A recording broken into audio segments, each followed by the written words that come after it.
I don't ever slow up, no I don't take shit. I got no love for the fakeness. If you wanna play tough and wanna hate this, I'll always show up. Death toll from Dnipro strike rises. Wagner mercenaries claim capture of village outside Bakhmut.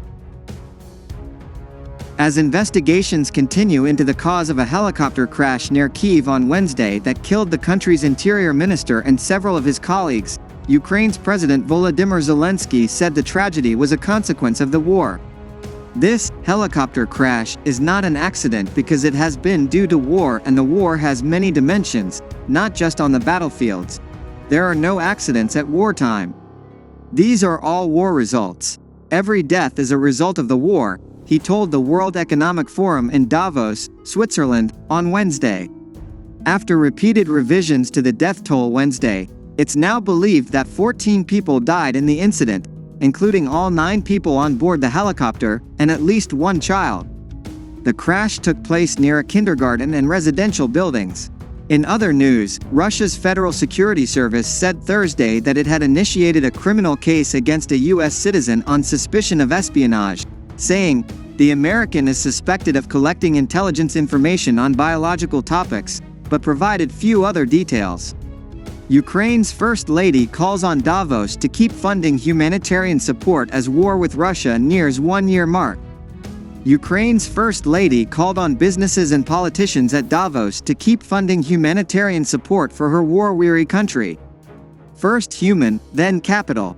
Humanity comes first. Values come first. And when we tell the world about protecting our country and rebuilding after hostilities, we mean, first of all, protecting people and restoring normal life for them as much as possible, Olena Zelenska said during a panel discussion at the World Economic Forum in Davos, Switzerland.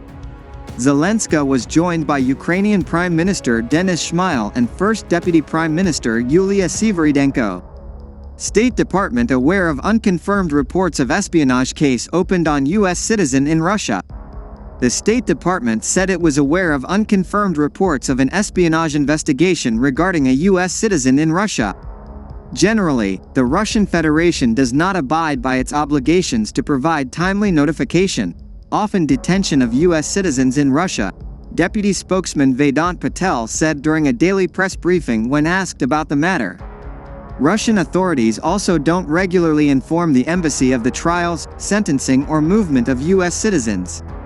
"We're looking into this matter and will continue to monitor," Patel said, adding that the U.S. Embassy in Moscow was engaging with Russian authorities. UN brings critical aid to hard-to-reach areas of Kharkiv. The United Nations said that a 7-truck convoy brought critical aid, including hygiene kits, bedding, solar lamps and shelter kits to more than 1,000 families in Vovchansk, Kharkiv. The town was virtually destroyed and people there depend on the support from aid workers and volunteers to meet their vital needs, the UN's Office for the Coordination of Humanitarian Affairs wrote in a tweet. This community has been heavily impacted by months of hostilities, and the 4,500 people who remain there depend on humanitarian aid to meet their needs, the UN wrote in a release. 4 ships leave Ukrainian ports under Black Sea Grain Initiative. 4 vessels carrying 229,749 metric tons of grain and other food products have left Ukrainian ports, the organization overseeing the export of agricultural products from the country said. 3 ships are destined for Spain and are carrying wheat and corn. The other vessel is headed to China with corn.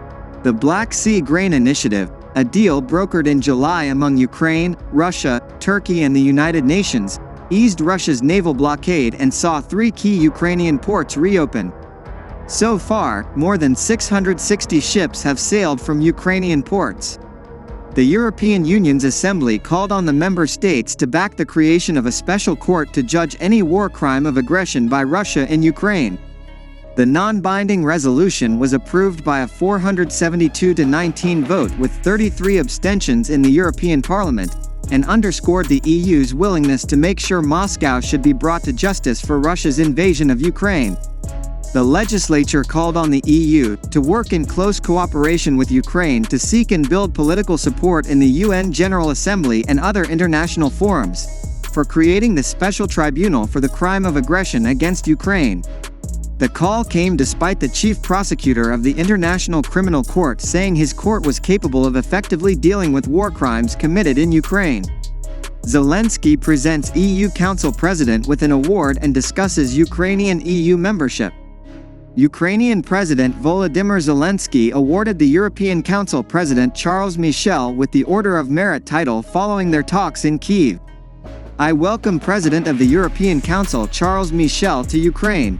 Thank you for your constant and strong support. We are beginning an important meeting," Zelensky said.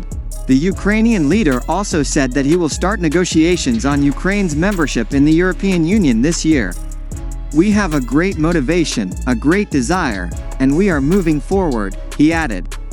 The whole West is threatened if an aggressor isn't challenged, Dutch PM says.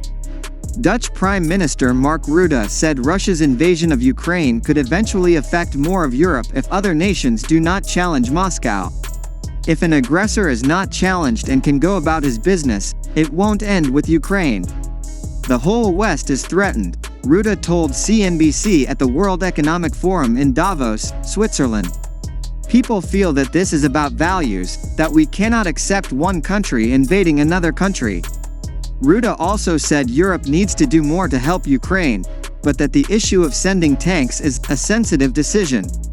"I do agree there is an argument to send tanks to Ukraine.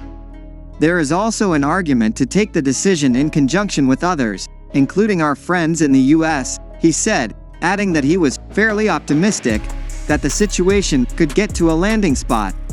"We have to do everything we can to help Ukrainians," Rutte said. "It is also about our collective safety," he added.